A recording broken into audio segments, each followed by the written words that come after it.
Bonjour à tous et bienvenue sur la chaîne Passion du Zéro. Aujourd'hui, nouvelle vidéo sur la poursuite de la construction du centre autorail à l'échelle 0 avec la fabrication des modules 3 et 4. Alors je vous rappelle que ce centre autorail était initialement prévu au départ pour un appartement exigu, ce qui explique sa petite taille, 2,80 m par 42 cm de profondeur, ce qui est assez juste pour de l'échelle 0. Mais désormais, vu que je déménageais, que j'ai une maison un peu plus grande, ce centre autorail me servira uniquement d'écrin de présentation des machines, des autorails, etc. Puisque je vais pouvoir faire un réseau tour de pièces. Mais ça fera l'objet de d'autres vidéos. Et si vous ne voulez pas les manquer, n'hésitez pas à vous abonner. Alors, comme je l'avais dit pour les modules 1 et 2, la voie est en code 143. Alors, pourquoi en code 143? Ben déjà, premièrement, parce que j'avais un stock de traverses, décapodes, selles, décapodes et tire-fond et des rails Peco en code 143 provenant de mes anciens modules que j'avais démontés. Alors, il aurait été bête de ne pas les utiliser. Et d'autre part, il me fallait pour ce troisième module un aiguillage triple. Et un aiguillage triple, il n'y avait qu'une marque sur le marché qui en proposait un. C'était la marque Lenz. Et puis aussi, je voulais... Alors pourquoi j'ai pris un aiguillage du commerce? Parce que je voulais une certaine fiabilité. Sur de si petits modules, il faut quand même qu'on n'ait pas de problème de connexion électrique dans les aiguilles. Auparavant, j'avais déjà construit 4 aiguillages moi-même, mais finalement, sur les 4, j'en avais 2 qui me fonctionnaient très bien, un qui avait un point dur et puis un qui ne marchait pas du tout. Donc, pour éviter cela, et puis construire un aiguillage triple, c'est quand même pas évident. Alors, le lens, il fait très bien l'affaire. Alors, vous voyez, comme vous le voyez, je l'ai un peu détaillé avec des mandolines. Voilà. On pourrait également mettre des contre-rails, enfin, agrémenter les contre-rails de coussinets spéciaux. Chose que je n'ai pas fait ici. Je ferai après sur mes prochains aiguillages, je les détaillerai un peu plus. Alors ces mandolines proviennent de pièces en impression 3D de la marque Fab 432. Voilà comment ça se présente. Ce sont des pièces que l'on reçoit en plastique translucide. Donc vous êtes obligé ensuite d'y passer un après, sinon la peinture n'adhérerait pas dessus. Et l'avantage de ces pièces, bon c'est déjà bien détaillé, c'est qu'elles sont en plastique, donc il n'y a pas de risque de court-circuit sur les aiguilles. Auparavant, j'utilisais des pièces en fonderie du Club Proto, mais c'était du métal et il fallait faire attention au court-circuit.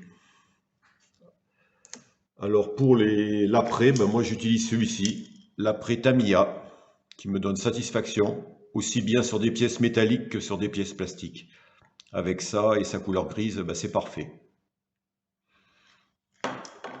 Alors donc cet aiguillage, c'est vraiment la pièce maîtresse du module 3, puisque comme vous le voyez, il fait pratiquement la longueur du module, 70 cm. J'avais pas le choix sur une si petite longueur de mettre un aiguillage triple. Ensuite, au fond du module, j'ai installé un mur d'enceinte qui va permettre de fermer la perspective. Ce mur est décalé vers l'avant de 2 cm environ par rapport au fond de décor. Ça permettra par la suite d'installer des buissons ou autre chose, ou un petit arbre. Les bâtiments sont amovibles, vous voyez, voilà, et intégrés. Ça me permet par la suite de pouvoir y mettre un aménagement intérieur, voire un éclairage. Alors pour l'instant, la voie est posée, encastrée, il ne reste plus que mettre la patte de structure.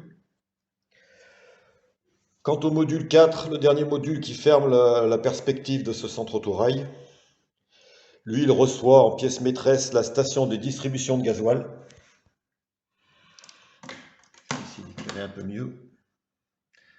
Voilà. Donc cette station a été construite de toutes pièces, mis à part les poteaux, les deux poteaux d'extrémité qui proviennent d'un artisan allemand. Sinon, les pompes à essence, ça provient d'une ancienne boîte avec une voiture de, je ne sais plus si c'est Hachette Collection. La caisse à sable, l'armoire électrique et le dévidoir de rouleau d'arrosage proviennent également de la Fab 432 qui produit pas mal de petites pièces. Les deux heurtoirs sont de la marque Dream 3D. Il me reste encore à installer les deux LED violettes. Ça va se faire prochainement. Une fois que les LED seront installés, je pourrai les fixer. Mais avant, j'attends de terminer la patine du mur d'enceinte qui clôt le côté droit du module. Dans le fond, j'ai utilisé un vieux wagon OSM pour faire la cuve à gasoil. Donc pour l'instant, c'est toujours pas fixé non plus, hein, tant que la plaque de structure n'est pas mise. Et juste à côté, j'ai réalisé un petit bureau de la feuille qui est collé contre le fond de décor. C'était le bâtiment principal de ce module 4. Alors bien entendu, le prochain travail, ça va être de mettre toute la pâte de structure sur les deux modules. Je les laisserai ensemble cette fois-ci parce que pour pas avoir de trou ici à la jointure, je vais mettre un rhodoïde. J'ai vu cette astuce sur une revue. On met un rhodoïde, on met la pâte de structure de part et d'autre, et une fois qu'on les désassemble, et bien comme ça, il n'y a pas de trou disgracieux à la jonction des deux modules. Après, j'ai une hésitation, c'est concernant la motorisation de l'aiguille. Sur l'autre aiguillage qui est dans le module 2, j'ai mis un moteur Lenz intégré. Mais en ce moment, ces moteurs sont en rupture de stock chez le fabricant. Alors finalement, je me demande si je ne vais pas laisser cela comme ça et mettre juste les leviers Saxby pour la décoration.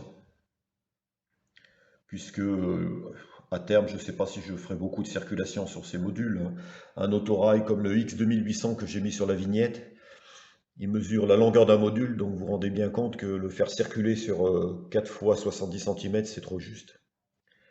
C'est bien pour faire des photos statiques comme ça, mais sinon, c'est trop juste. Alors voilà, donc prochain travail, la pâte de structure. Une fois que la pâte de structure est faite, il me faut aussi, ah oui, une autre chose importante, c'est qu'il faut que je refasse toute l'électricité des modules, du moins le 3, le 2, le 1. Parce que le fil électrique que j'ai utilisé pour faire le bus principal, c'est du film monobrun de mauvaise qualité qui se désagrège. J'ai eu de mauvaises surprises avec ça. Donc je vais refaire toutes mes connexions électriques, mais ça j'en parlerai dans une autre vidéo. Voilà. Alors si vous avez aimé cette vidéo de présentation, n'hésitez pas à vous abonner pour suivre la suite et les autres vidéos de présentation de matériel que j'ai mis en ligne dernièrement et que je vais continuer à faire.